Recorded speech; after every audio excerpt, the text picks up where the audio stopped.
pages 32 and 33. 8. Reading.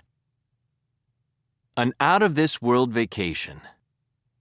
Things that once seemed impossible often become commonplace with the passing of time. There are people predicting that this will happen with space tourism in the next decade or two.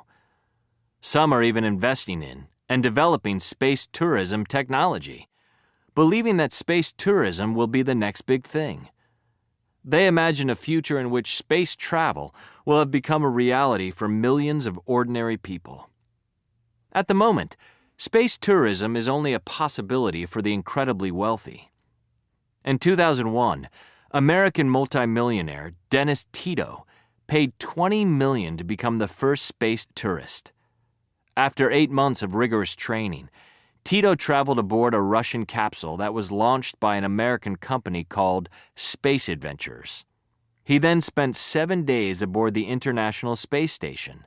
Since then, a number of other millionaire space tourists of different nationalities have gone into space. Although up to now only very wealthy people have had the opportunity to be space tourists, many see this as the beginning of what will eventually become a lucrative new industry.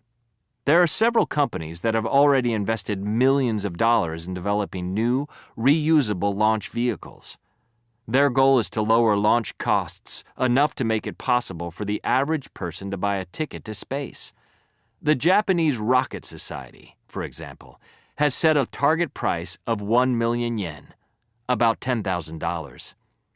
Virgin Galactic, a British company owned by Richard Branson's Virgin Group, has been working on plans for sending people into space for years.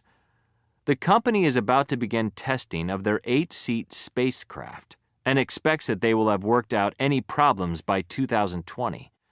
When the spacecraft is shown to be safe, Virgin Galactic will begin their flights. Although tickets are a steep £100,000, $160,000, amazingly, the first year of flights has already been booked. One of these future passengers is Lisa Ramirez, a mother of 3.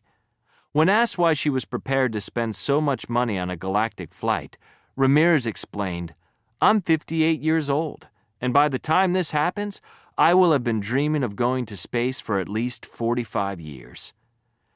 There are even companies working on plans to build hotels for space tourists.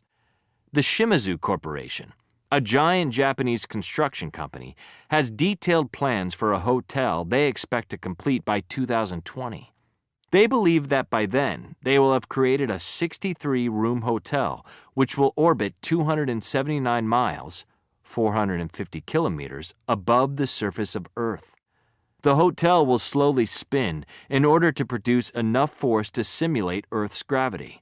It is estimated that such a space hotel would cost $6 to $12 billion and would take about 6 years to build. Since water was discovered on the moon in 1998, the multinational hotel chain, Hilton Hotels, has been working on plans for a hotel on the moon. The plans call for a 5,000-room complex with a beach, a working farm, a medical center, and even a school. 2 huge solar panels will generate the power. Hilton is working on this project with experts at NASA. You may wonder what space tourists will do while in space. To begin with, most will probably want to spend some time simply enjoying the incredible sight of Earth from space.